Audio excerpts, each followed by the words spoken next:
Hi guys, it's Dr. Pete here from the Level Up program for high performance teams.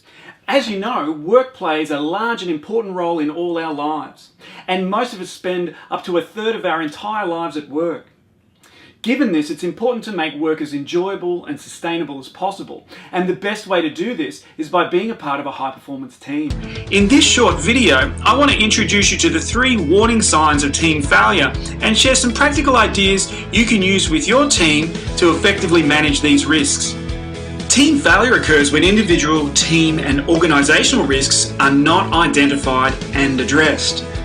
Let's take a look at each of these 3 layers of risk now and the practical things we can do to prevent team failure. The first layer of risk relates to an individual level concept known as conflict avoidance.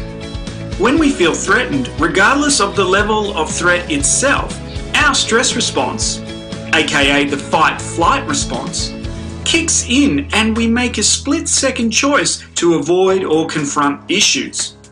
Avoidance is by far the most common response, and this avoidance bias is important for our physical and mental survival and also reinforced by the rules of society. The problem with this avoidance bias is that we avoid all types of conflict, even healthy professional conflicts such as feedback conversations. To overcome our avoidance bias, we need to regularly complete skills drills around healthy workplace conflict, such as giving feedback and constructive criticism and having potentially difficult conversations with co-workers. The second layer relates to a team-level concept known as groupthink. Groupthink begins with an entirely normal decision made by team members regularly about which issues they wish to address and which issues they ignore during team meeting discussions. Take a look at the question on your screen now. If you had to choose between remaining silent over an issue at a meeting, which enables you to keep your peer relationships stable and your job secure, or speaking up, which might risk some peer conflict and possibly lose your job, what would you do? The answer, of course, for most people is, well, it would depend. It would depend on how serious the issue was. And let's face it, in a workplace, very few issues are black and white or extreme. And when emotional intensity increases in a meeting, we usually defer to the majority and keep with the status quo, thus protecting our jobs and our income to support our family. But, and there's always a but, a pattern of team dynamics develops where we're lowering our personal responsibility and increasing our avoidance of healthy conflict. And when important issues emerge, we minimize our need to speak up. We figure someone else will say it. And increase our faith in group consensus. Well, the group's combined view's got to be more valid than my own. And these are the seeds of groupthink. Groupthink is defined as a mode of thinking in groups where the desire to reach unanimous agreement overrides the motivation to adopt proper rational decision-making procedures. Groupthink occurs at work through a range of everyday situations. Consider the dilemma of finite resources that exceed demand. Not everyone can be provided the service at the same time or can have the same amount of the product. A decision must be made about how to prioritize. What about teams that work together in isolation? They may minimize risks. They might be in a big group with low morale, so they shut out all the complainers only to suddenly face an unexpected resignation. Or they might work in safety-critical workforces and minimize alarms that go off because they're often malfunctioning equipment rather than genuine problems.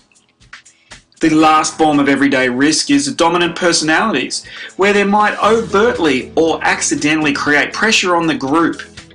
This is obvious where we have tyrants or angry or hostile leaders, but it's even more difficult when we love and trust our leaders and want to please them genuinely because they're great people.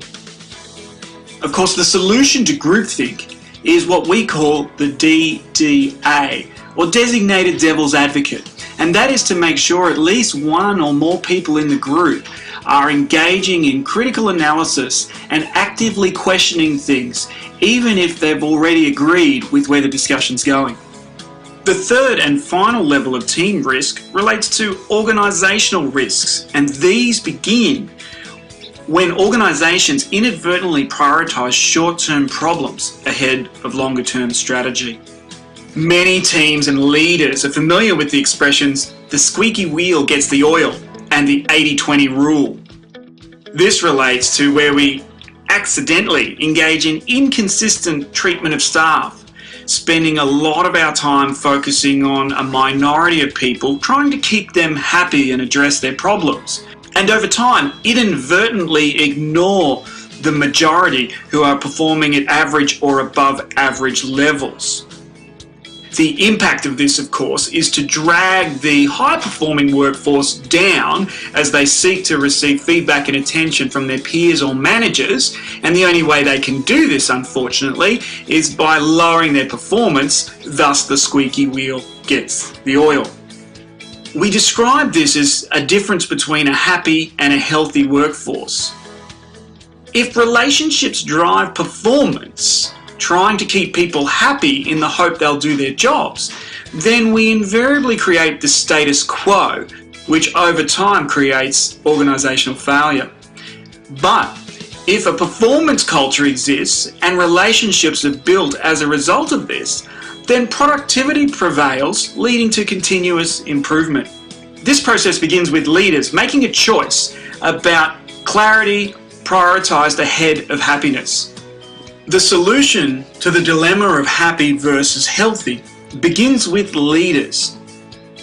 We remind leaders that their job is primarily to make people clear about their role and objectives at work, not necessarily to make them happy about their role and objectives.